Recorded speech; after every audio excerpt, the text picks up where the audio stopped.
첫 번째 사연은 미국 상속녀가 결혼식에 도망간 사연입니다. 파란 하늘 낙엽까지 살랑살랑 춤을 추는 가을, 최고급 꽃으로 가득 화려하게 장식된 이곳은 결혼식장 중에서도 가장 초고가로 알려진 곳입니다. 이곳은 정재계 인사들 유명 셀럽 정도 이상의 재력은 되어야 예약을 할 수 있을 정도로 넘볼 수 없는 곳입니다. 그런데 오늘 열리는 결혼식은 이 예식장에서도 가장 비싼 홀인데요. 과연 호화로운 이 결혼식장의 주인공은 누구일까요? 바로 그때 덜컥 문을 열고 한 여성이 들어오는데요. 눈이 부시게 아름다운 외모를 가진 그녀가 등장하고 사람들 모두 다 아름다운 그녀에게서 눈을 떼지 못하고 있습니다. 그런데 이내 그녀는 들어왔던 길을 다시 전속력으로 뛰어가며 황급히 도망쳐버리는데요. 행복하기만 해도 부족한 결혼식 날, 도대체 이 아름다운 여성은 뭐에 쫓겨 저렇게 도망자처럼 사라진 걸까요? 안녕하세요. 저는 미국 뉴욕 브루클린에 위치한 남녀공학 고등학교에서 문학을 가르치고 있는 애니라고 합니다.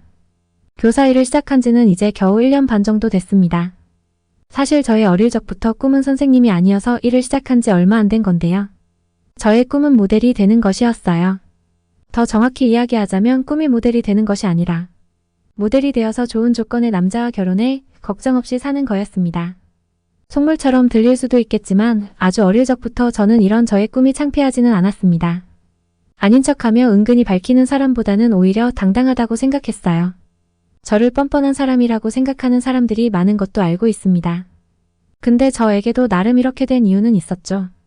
저는 아주 어릴 적부터 키즈 모델을 해보라는 제의를 수도 없이 받을 정도로 외모에 대해 누구에게나 칭찬을 받으며 자랐습니다. 감사한 외모는 엄마 덕에 유전으로 물려받은 것인데요. 엄마는 길을 지나가면 모든 남자들이 뒤 돌아볼 정도로 큰 키에 아름다운 외모를 가지고 있습니다. 그렇기 때문에 엄마는 모델 일을 했었고 모델계에서 아주 주목하는 신예로 급부상했습니다. 엄마는 어릴 적부터 외롭게 자랐기 때문에 늘 혼자 힘으로 성공하고 싶다는 마음이 있었다고 했어요. 가정 형편도 좋지 않아 아르바이트를 하며 어렵게 모델 일을 연습했고 드디어 그 노력의 빛을 보게 됐다고 했습니다. 모델 일을 시작할 때도 연습할 때도 수도 없이 많은 남자들이 엄마를 따라다녔다고 합니다. 그런데 엄마들은 모두 외모만 보고 다가오는 그런 사람들을 믿지 못하셨죠. 그런데 인터넷 채팅으로 만나면서 이야기를 나눴던 한 남자와 사랑에 빠졌고 외면이 아닌 내면만으로만 자신을 진정으로 이해해주는 아빠에게 사랑에 푹 빠져버렸다고 합니다. 그렇게 둘은 실제로 만나 더욱 빠르게 사랑에 빠졌습니다. 그런데 이때부터 엄마의 인생이 무너지기 시작했습니다. 바로 눈앞에 성공을 앞두고 있을 때 제가 생겨버린 거죠. 당시 모델계는 너무도 엄격해서 언제든 누구든 대체될 수 있는 아주 냉혹한 세계였다고 합니다. 점점 배가 불러오는 엄마는 결국 모델을 하지 못하게 되었고 심지어 아빠는 차 사고를 당하면서 혼수 상태로 오랜 시간 병원에 계셨습니다. 그러면서 엄마는 육아도 경제적 책임도 혼자 다 책임을 져야 했죠. 어릴 적부터 엄마가 힘들어서 우는 모습을 자주 봐야 했고 이 모든 것이 저 때문에 발생한 일 같아 늘 죄책감에 시달려야 했죠. 엄마는 전성기 시절만큼은 아니었지만 여전히 아름다운 외모를 가지고 있었어요. 심지어 제가 엄마 손을 잡고 다니며 엄마라고 부르는 걸 봤는데도 제 손을 잡고 있는 엄마에게 다가와 데이트 신청을 하는 남자 어른들을 몇 번이나 본 경험이 있거든요. 아름다운 엄마를 둔다는 건 그렇게 좋은 일만 있는 건 아니었습니다.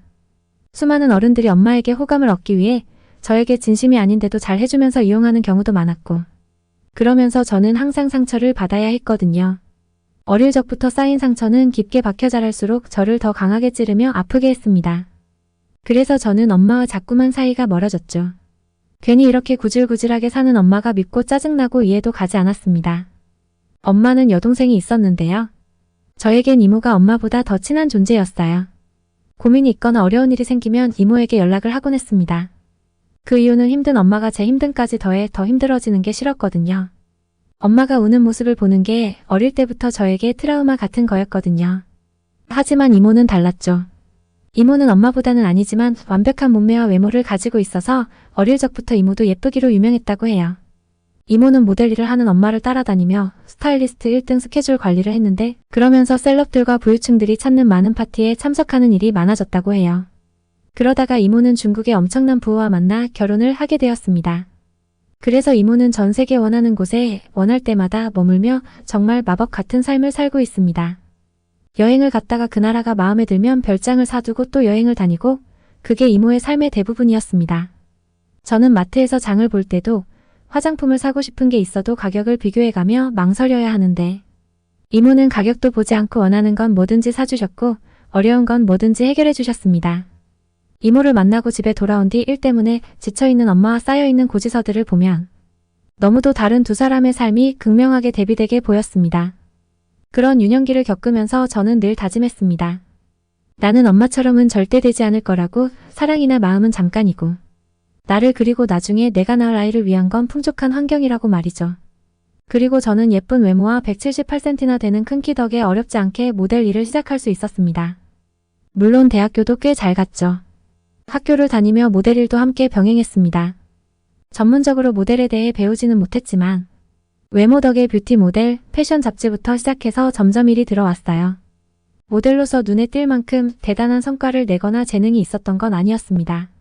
아마 모델 일에 대한 애정이 있어서 그 일을 한 것이 아니기 때문에 당연히 일이 잘 될 리가 없죠. 저는 사교계 모임 파티를 위해 모델 일을 한 거라 일보다는 파티 참석에 더 최선을 다했습니다.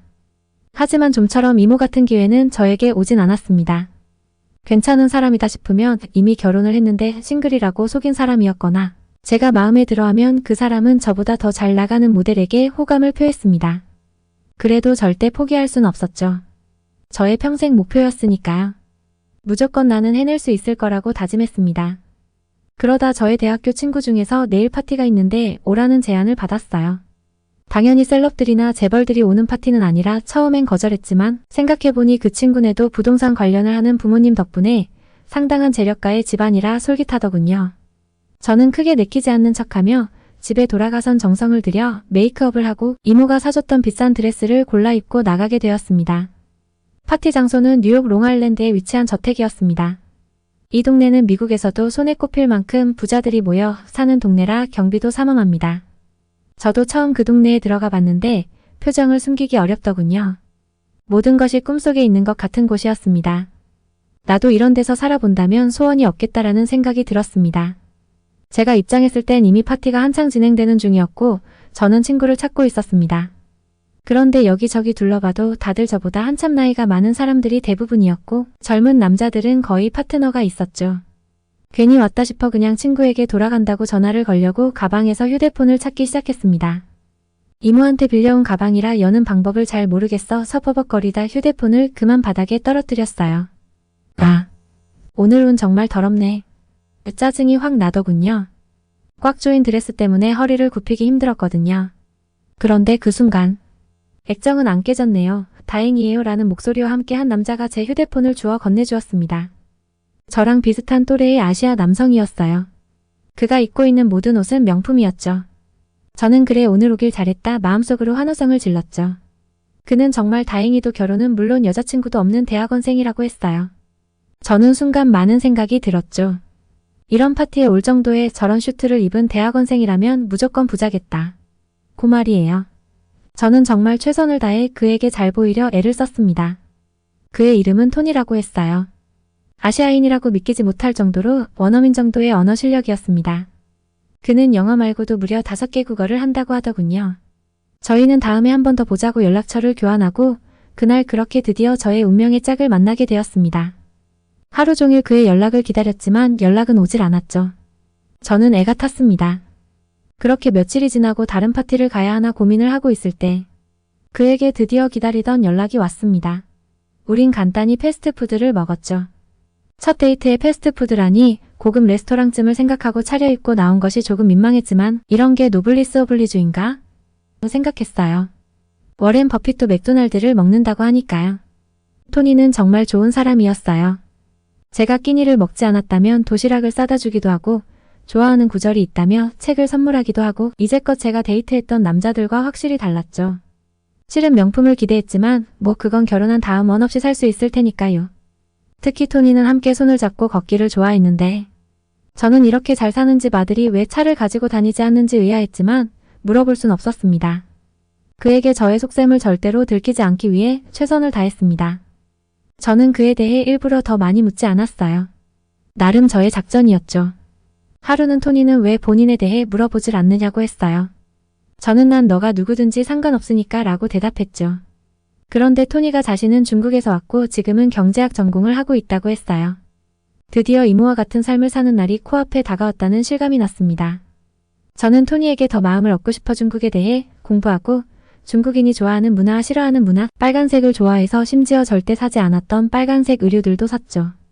게다가 역사적인 문제, 외교적인 문제까지 해외 뉴스를 살피며 그에게 점수를 따려 최선을 다했습니다. 그런데 데이트를 하면 할수록 조금 이상한 의심이 점점 들기 시작했어요. 매번 데이트도 저렴한 곳에서 하고 선물도 편지 같은 것들과 그날 입었던 수트 빼곤 한 번도 그가 비싼 옷을 입고 다니는 것을 본 적이 없었어요. 심지어 신발은 매일 같은 것만 신었죠. 저는 점점 불안과 의심이 쌓여갔습니다. 그러던 어느 날 토니와 걷고 있는데 파티에 초대했던 제 친구를 우연히 길에서 만나게 되었습니다. 저는 순간 창피하기도 해서 토니의 손을 놓아버렸습니다. 그런데 여기서 정말 믿기 힘든 일이 있었는데요. 제 친구와 토니가 이웃이었던 거예요.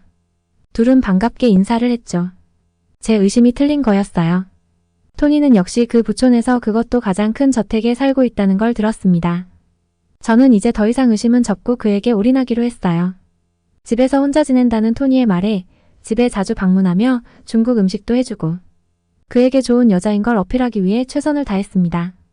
그날도 토니 집에서 저녁 식사를 마치고 둘이 TV나 보려고 켰습니다. 그런데 거기서 유명 걸그룹 한국의 블랙핑크가 나왔습니다. 거기서 블랙핑크가 한복을 입고 있는 걸 보았습니다. 토니는 저거 한복이네라고 하더군요.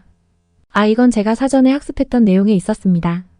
중국과 한국이 한복 때문에 대립이 있었다는 걸 알았죠. 저는 바로 자기네 나라 것도 아닌데 너무 뻔뻔하네. 한복은 당연히 중국 거잖아, 안 그래? 이야기했죠. 그러자 토니는 짧게 웃었습니다. 이번에도 점수를 따는데 성공했다 싶었죠.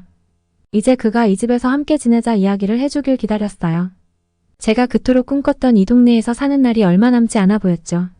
그런데 갑자기 토니가 이 말 해야 할 것 같아 하고 싶은 말이 있어라고 말했죠. 저는 무조건 예스를 외치겠다는 생각으로 심장이 두근거렸습니다. 그런데 이어진 그의 믿고 싶지 않은 충격적이었던 그 말은 사실 지금 있는 이 집이 본인의 집이 아니고 잠시 빌려 지내는 것이고 대학원 졸업까지 조금만 기다려준다면 그때 진짜 내 집에서 너와 함께 지내고 싶은데 자기를 진심으로 어떻게 생각하냐고 묻더군요.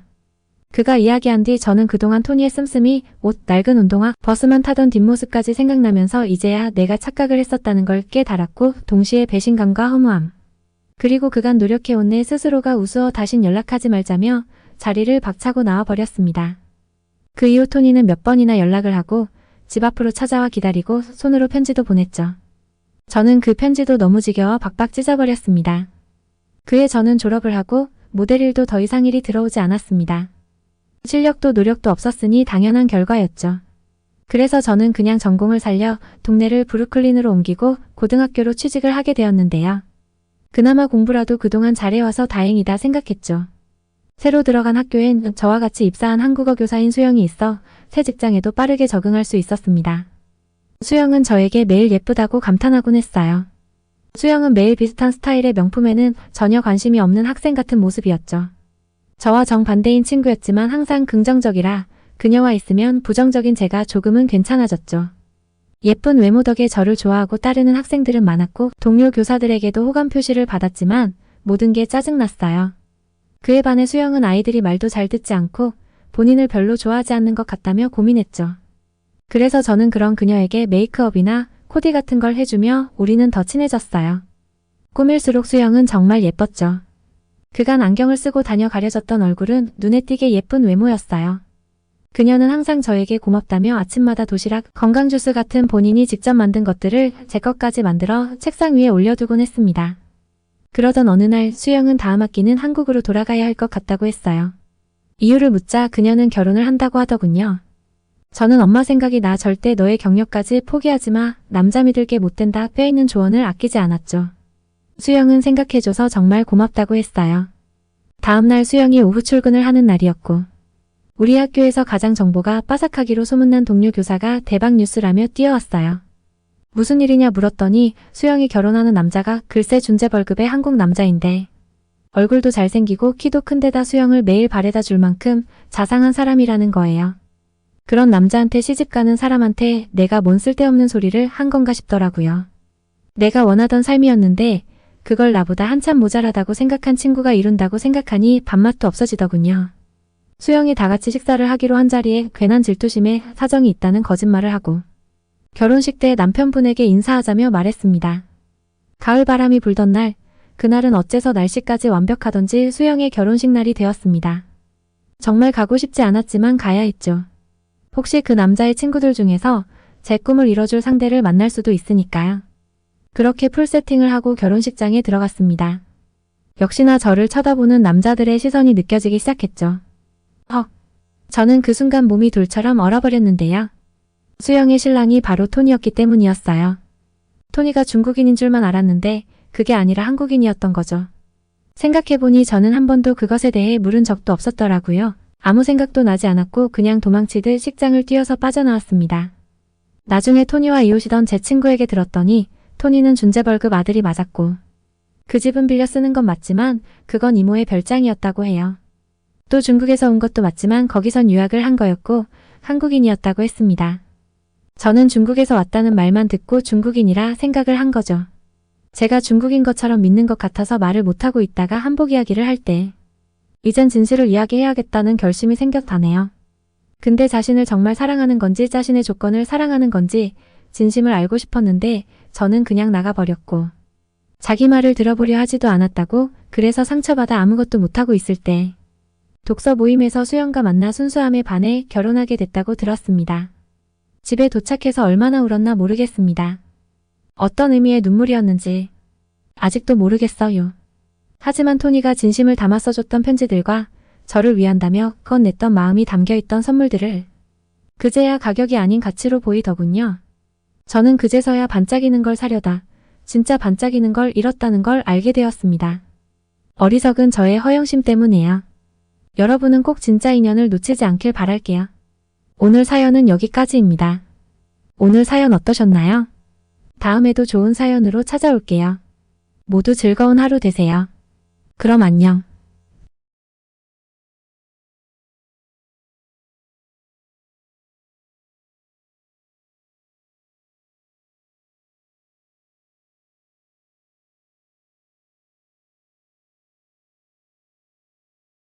두 번째 사연은 줄리아 씨의 사연입니다. 프랑스의 한 가정집. 시끄러운 음악과 함께 어느 한 여성이 춤을 추고 있습니다. 줄리아, 너무 케이팝에 빠진 거 아니야? 한국 노래가 언제부터 유명했다고 춤추는 게 즐거워? 현실을 직시하라고. 마크, 당신 말도 맞아. 한국은 유명한 게 별로 없지. 이 부부는 한참 언쟁을 벌이다 결국 여성의 승리로 끝났죠. 과연 이 프랑스 부부에게는 어떤 일이 일어난 것일까요? 궁금하시다면 줄리아와 함께 여행을 떠나보도록 하죠. 안녕하세요. 프랑스에 살고 있는 여성이자 레아의 엄마인 줄리아라고 합니다. 한국에 대한 저의 사랑은 조용한 거실에서 생동감 넘치는 K-팝 뮤직비디오가 재생되는 TV를 보며 시작되었죠. 저는 화면에서 뿜어져 나오는 에너지와 패션, 순수한 기쁨에 매료되었죠. 남편인 마크는 저의 집착을 비웃고 부정했고 저를 이해하지 못한 듯이 쳐다봤어요. 수많은 대화 끝에 저와 남편은 한국을 방문하기로 결정했어요. 한국을 방문하기로 한 결정은 즉흥적으로 내려진 것이 아니었죠. 저는 한글을 배우기 시작했고 집안 곳곳에 한글 문자가 적힌 스티커 메모를 붙였는데 그 복잡한 모양이 두렵기도 하고 매력적이기도 했죠. 이제 겨우 5살인 딸 레아는 손뼉을 치며 우리 한국 간다 라고 외치곤 했죠. 딸의 흥분은 전염되었고 곧 꿈이었던 여행은 계획으로 구체화되기 시작했죠. 아이들의 놀라운 적응력을 가진 레아는 우리보다 더 빨리 단어를 익혔고 그녀의 안녕하세요는 선명하고 진실하게 울려 퍼졌죠. 딸에게 세상의 광활함과 삶을 풍요롭게 만드는 다양성을 보여주고 싶다는 희망 때문에 우리는 꿈으로 가득 찬 마음과 생필품 이상의 것을 가득 담은 가방을 메고 한국을 만나러 떠났지만 이때까지만 해도 한국이 우리에게 얼마나 큰 변화를 가져다 줄지 미처 깨닫지 못했죠. 출발하기 몇 주 전에는 여행 가방과 목록 그리고 해외여행에서만 느낄 수 있는 혼란스러움으로 정신이 없었어요. 마크와 저는 여행을 많이 다녔었지만 아이까지 데리고 간다는 것은 새로운 시도였죠. 짐을 싸는 것부터 시작해서 옷 한 벌을 고를 때도 무게를 따져봐야 했죠. 우리는 고요한 아침의 나라로 향했지만 우리 아파트는 전혀 고요하지 않았죠. 겨울 옷더미 속에 앉아 우리의 선택을 후회했던 기억이 납니다. 이게 레아에게 충분히 따뜻할 것 같나요? 저는 한국 겨울에 대한 이야기를 들었을 때 너무 얇아 보이는 밝은 분홍색 재킷을 들어 보이며 물었죠. 언제나 낙관주의자인 마크는 괜찮을 거라고 장담했지만 저는 확신이 들지 않았죠. 프랑스인인 우리는 추위를 이해하지만 서울의 겨울은 완전히 다른 계절이라는 소문이 있었기 때문입니다. 저희의 준비는 옷차림 그 이상이었죠. 우리는 지도를 꼼꼼히 살펴보며 가보고 싶은 곳을 표시했죠. 웅장함과 역사가 깃든 경복궁이 가장 먼저 눈에 들어왔고 쇼핑과 길거리 음식으로 북적이는 명동거리가 그 뒤를 이었죠. 무엇보다도 현실적인 문제도 있었어요. 은행에 통지하고 국제전화요금제를 설정하고 여행자 보험을 다시 한번 확인했죠. 실수로 한국 사람들의 기분을 상하게 하고 싶지 않아 한국 에티켓을 조사했죠. 방에 들어가기 전에 신발을 벗는 연습을 하고 누군가에게 인사할 때 하는 가벼운 절을 완벽하게 익혔죠. 하지만 단순히 준비만 하는 것이 아닌 그 과정에 레아를 참여시키는 것이 중요했죠. 레아도 설렘을 느끼고 이것이 자신의 모험이라는 것을 이해하길 바랐죠. 레아가 가져갈 장난감을 고르게 하고 비행기 탑승에 대해 이야기했죠. 창밖으로 보이는 구름과 고점으로 변할 작은 집과 자동차에 대해 설명하는 동안 레아의 눈은 점점 커졌죠. 서울에 도착하자마자 감각 과부하가 걸렸어요. 공항에는 한글과 영어로 된 표지판이 사방을 가리키는 등 활기가 넘쳤죠. 레아는 제 손을 꼭 붙잡고 눈을 크게 뜨고 새로운 광경과 소리를 받아들였죠. 마크는 인파를 헤치고 우리를 안내했고 그의 사전 조사가 빛을 발하며 우리는 도시 중심부로 향하는 기차로 가는 길을 찾았죠. 기차 여행은 조용한 휴식과도 같았고 공단에서 도시로 자연이 펼쳐진 외곽으로 바뀌는 풍경을 부드럽게 미끄러지듯 지나갔죠. 레아는 창문에 얼굴을 대고 건물과 건물 사이를 오가는 산을 바라보며 감탄했죠.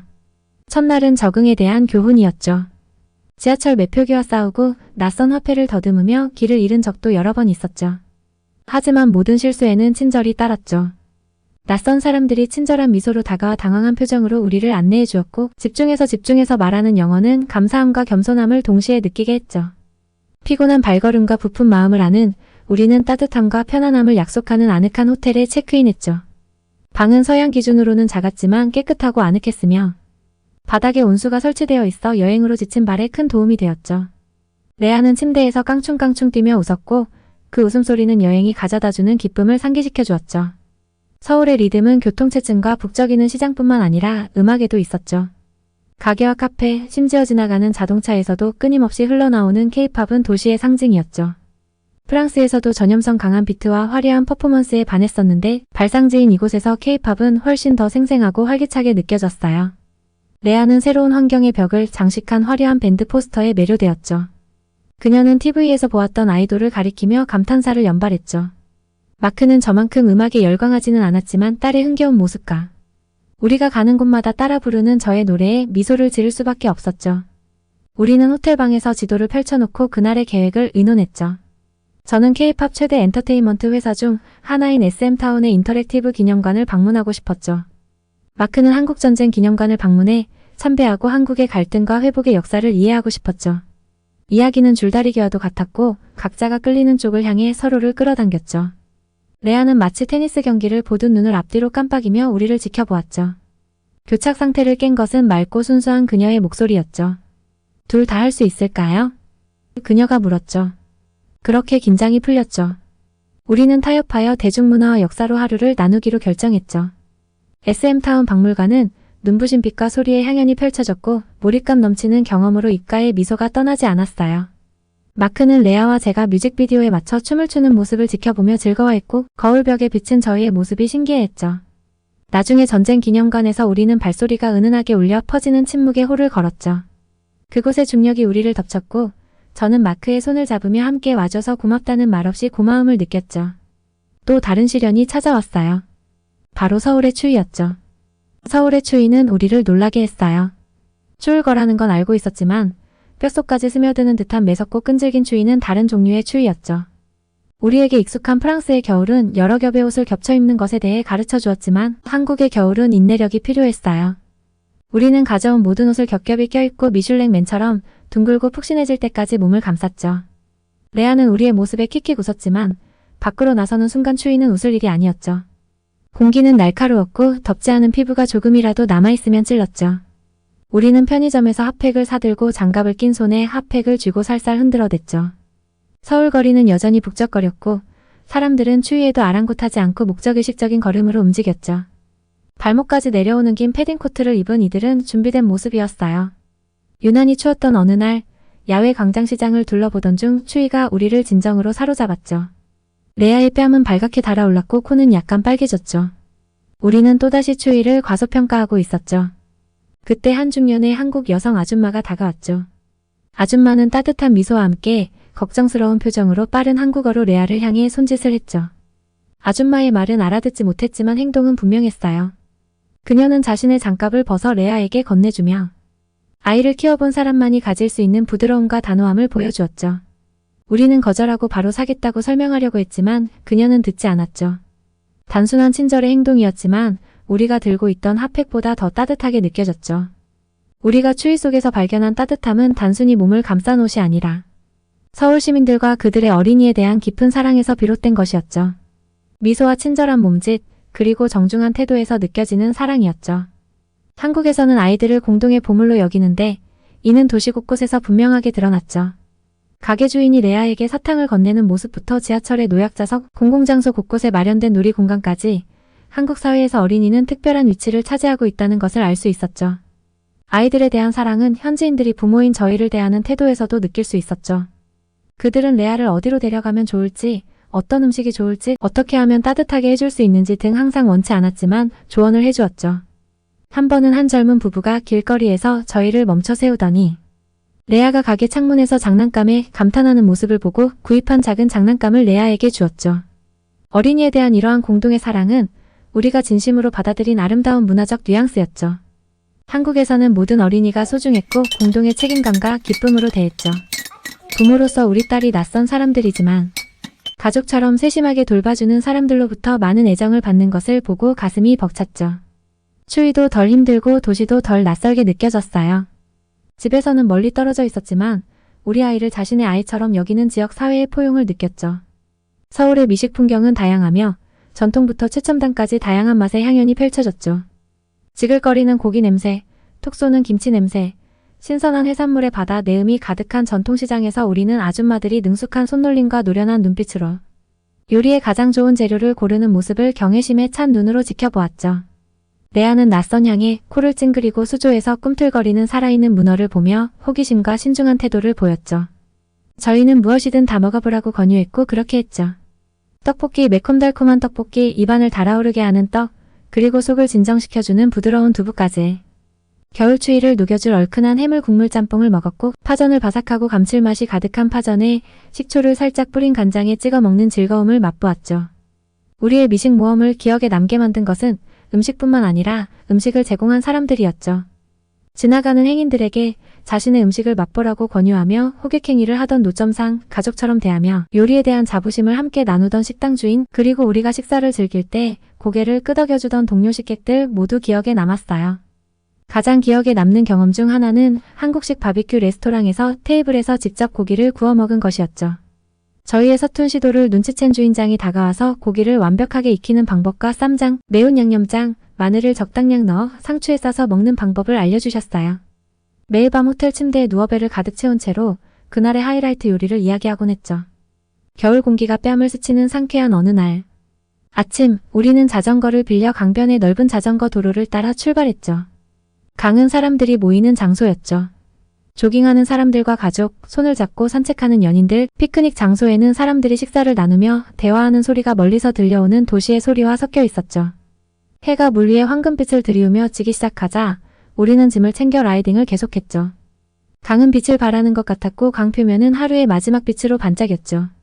어스름이 짙어지는 가운데 도시의 불빛이 반짝이기 시작했어요. 서울의 심장부인 경복궁의 웅장한 성벽과 화려한 대문 옆에서 역사가 소용돌이치는 현재의 흐름 속에서도 멈추지 않았던 경복궁의 모습이 기억나네요. 정문인 광화문에 가까워지자 궁궐의 웅장한 규모가 눈에 들어오기 시작했죠. 조선 왕조의 건축술과 아름다움과 권력에 대한 비전을 보여주는 증거였죠. 레아는 제 손을 꼭 잡으며 어린아이만이 느낄 수 있는 경외감으로 눈을 크게 떴죠. 마크는 부럽기도 하고 불가능하기도 한 이 궁전의 장엄함을 디지털로 담으려고 카메라를 들고 분주하게 움직이고 있었죠. 이곳을 둘러보면서 왕실 근위병부터 궁중관리까지 다양한 역할을 맡은 시대 의상을 입은 재현 배우들을 만났어요. 레아는 특히 수문장 교대식에 매료되었는데 군사적 정확성과 역사적 퍼레이드가 화려하고 리드미컬하게 펼쳐지는 모습에 매료되었죠. 레아는 수백 년 전과 마찬가지로 생동감 넘치는 제복을 입은 근위병들이 임무를 수행하는 모습을 너덜 잃은 채 지켜보았죠. 이후 가이드 투어에 참여했는데 자국의 역사에 대한 깊은 열정을 가진 젊은 여성 가이드가 이야기를 통해 과거의 생동감을 불어넣어 주었죠. 그녀는 궁궐의 건축, 일제의 침략으로 인한 파괴, 그리고 세심한 복원에 대해 이야기했죠. 한글을 창제한 세종대왕에 대해서도 배웠어요.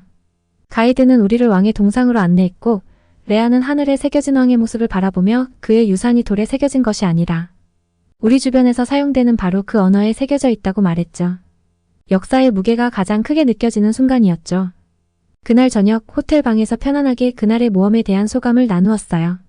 젊음의 순수함을 간직한 레아는 궁전이 이렇게 예쁜 것들을 가지고 있으면 정말 좋았을 왕의 큰 집 같았다며 궁전이 마음에 들었다고 말했죠. 마크는 궁궐을 짓고 중건한 사람들의 장인 정신과 성견지명이 후대에까지 이어지도록 한 것에 대해 생각했죠. 이야기 처음에도 말씀드렸다시피 제가 처음 한국에 매료된 계기는 바로 K-팝이었죠. 프랑스에 있는 저희 집에 울려 퍼지던 흥겨운 비트와 귀에 쏙쏙 들어오는 멜로디가 이 활기찬 도시의 한복판에서 탄생한 것이죠.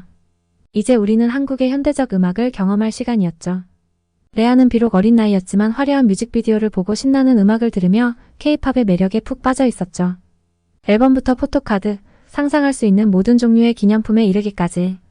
다양한 K-팝 그룹 전용 매장을 지나갈 때 레아의 눈은 흥분으로 반짝였죠. 팬들이 아이돌의 세계에 빠져들 수 있는 K-파프 체험센터에 들어갔어요. 유명 노래의 안무를 배울 수 있는 댄스 스튜디오와 나만의 히트곡을 녹음할 수 있는 보컬 부스도 있었죠.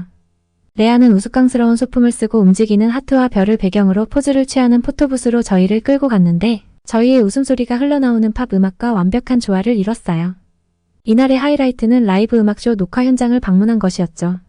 스튜디오의 에너지는 전기와도 같았고 관중들 사이로 울려 퍼지는 힘이 느껴졌죠. 팬들은 야광봉과 현수막을 흔들며 기쁨과 기대감으로 얼굴에 불을 붙였죠. 아이돌이 무대에 오르자 공연장은 비명과 환호로 가득 찼고 모두가 하나가 되어 열광과 응원의 함성을 보냈죠. 공연이 끝나고 네온사인이 켜진 강남의 거리를 걸으며 하루를 회상하며 이야기를 나누던 중 레아는 어린아이처럼 진지한 표정으로 K-팝 스타가 되고 싶다고 선언했죠. 우리는 웃었지만 레아의 선언을 들으며 전 세계 팬들에게 영감을 주는 K-팝의 꿈과 열망에 대해 생각하게 되었죠. K-팝은 음악 그 이상의 문화이자 전 세계에 울려 퍼지는 현대 한국인의 정체성의 등대였죠. 호텔방에서 레아가 꿈속에서 춤 동작과 멜로디로 가득 찬 채 잠이 들었을 때 마크와 저는 오늘을 회상했죠. 우리는 한국의 전통 장단과 현대적 리듬 그리고 과거를 포용하고 미래로 과감히 나아가는 한 나라의 이야기를 목격했어요. 다음날 아침 공항으로 향하는 차 안에서 마지막으로 서울이 눈앞에 펼쳐졌죠. 고층 빌딩은 새벽 하늘을 향해 우뚝 솟아 있었고 거리는 하루의 활기로 분주해지기 시작했으며 멀리 보이는 산은 끊임없이 변화하는 도시의 이야기를 묵묵히 지켜보는 듯했죠. 비행기가 이륙하자 저는 창문에 얼굴을 대고 서울이 점점 사라지는 모습을 바라보았죠. 레아는 잠들어 있었고 꿈속에는 지난 몇 주간의 모험이 가득했을 거라고 생각해요. 마크는 제 손을 꼭 잡으며 어디를 가든 한국을 잊지 않겠다고 조용히 맹세했죠. 한국은 선물과도 같았고 앞으로 몇 년 동안 이야기와 사진, 추억으로 다시 찾을 수 있는 우리 삶의 한 장이었죠.